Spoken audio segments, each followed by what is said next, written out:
developed a guitar tuner using MicroBlaze processor.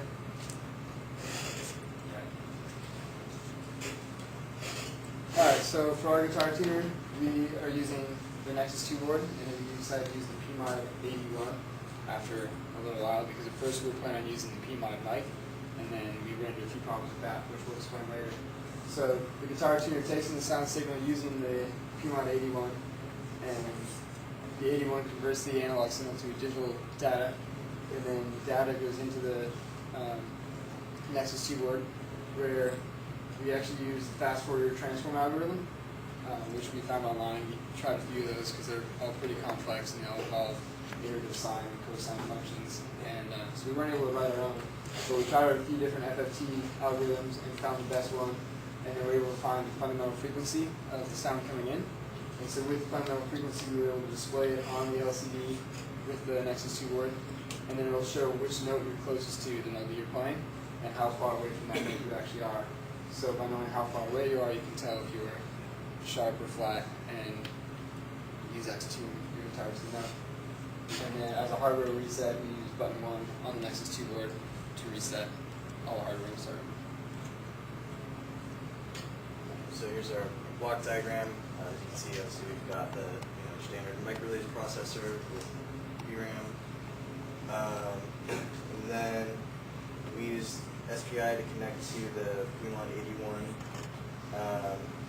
and then typical LCD interface, and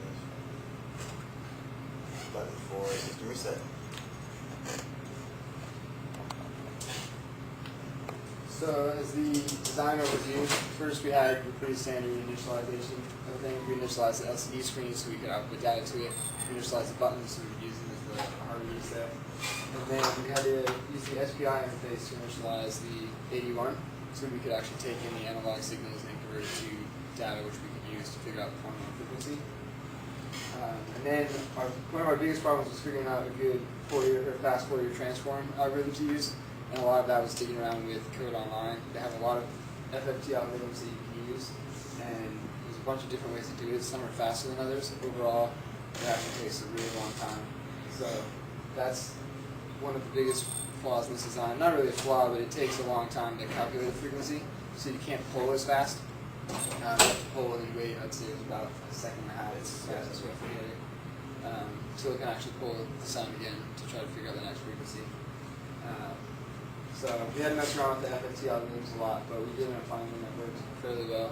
And like we say, it lasts about, calculation takes about a second and a half, so you can pull fairly quickly.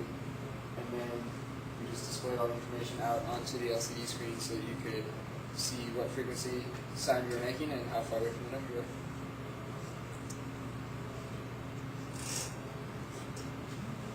Okay, so this is the status of our project. Initially, we tried taking audio data with PMod mic, which is basically it's a microphone with a preamp, and then it feeds directly into an AD converter. But we weren't able to get that to work. We couldn't get a clear signal out of it. So then we switched to the PMod 81, and we got much better results there. You can definitely tell what frequency is coming in.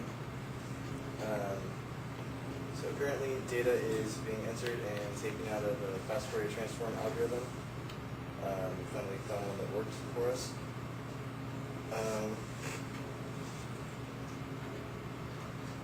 This last one was just, we have a few different ways actually of testing it out. And so you can, because the mic wasn't working very well, originally we were just playing the sound into the mic, and then the mic would have to figure out what frequency it was and then let you know what note you were playing. But we think there was too much outside noise going into it because it was coming out with really jumpy results, and you couldn't get very solid. Like anytime you played the same note over and over again, you weren't really getting consistent data. But we started, like as when we switched to the PMod 81, we were able to use an actual cable. We could hook it right up to the cable, so you didn't have as much outside noise you did with the PMod mic. And then from there, we even actually interface it with the computer, so you can play a sound and have the computer capture it on its microphone, and then connect the computer up to the 81 and take that data in, and that actually has a lot less outside noise using the computer's microphone than the PMOD mic did. So that was one of our first. It actually made it a lot better. You had much more consistent data coming out, and then the most consistent data we found was a straight hardware connection with a cord right from an iPhone or any sort of mic that has an amp on it out to our PMOD one. So we have an iPhone app that actually has a pitch pipe and will display different frequencies on it. So you could use that pitch pipe to play a note and then play a guitar and try to match them up. But if you play the note and then hook your cable right up to the iPhone, it has it come directly out and we'll send it right into PMOD 81. And it was extremely accurate with that. Once there was absolutely no outside noise to have to worry about, we're pretty much dead on with the frequencies. It comes up exactly the same one, which was the best. So this is basically the most you can limit the amount of outside noise and interference, the better frequency data you're getting out. We showed the demo, but then, Yeah. so what were your sources actually? Okay, so currently we've got working with two sources. One is more of a demo just to show that we can determine which frequency is coming in, because obviously you're not going to send a tone generator signal into a guitar tuner because that's not the purpose of it. So you use a function. So yeah, essentially. And then we've also, since the AD converter doesn't have a microphone preamp built in like the PMOD mic did, we're just using a computer as a microphone preamp, and then we send Okay, so really it's kind of offline. yeah. Yeah. Okay. So that's how you do it. Yeah. Pretty much trying to get rid of the most amount of noise we possibly could. Because the PMOD mic captured way too much noise on the outside and we weren't getting consistent data at all. Other questions?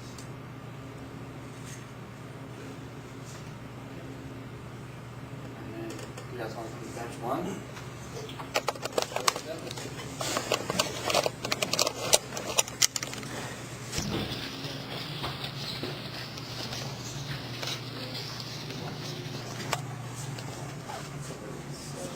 First off, you can see on the display it'll show you the frequency of the signal that's currently being received, and then it'll show you what note that signal is closest to, and then how far off from the note you are. So now we're sending a tone from the iPhone over this cable into the AD converter, and we're sending it at 440 hertz, which is an A, and it's telling us we're not off at all. So if we start skewing that a bit, A sharp or something.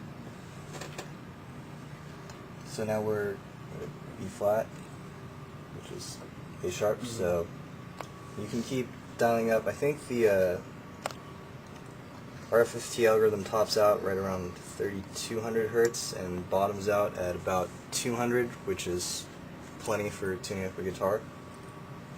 So you can keep dialing that all day and it'll keep giving you accurate frequency results.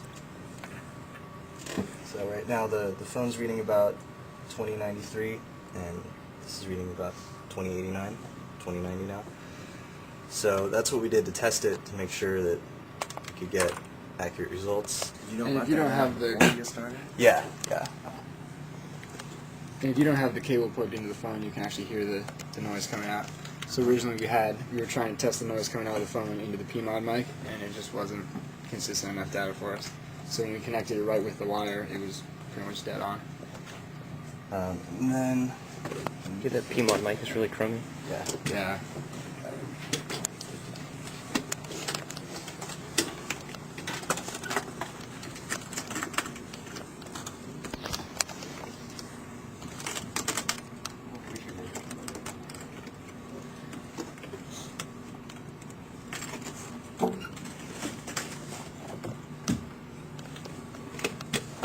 Okay. Get some good results here.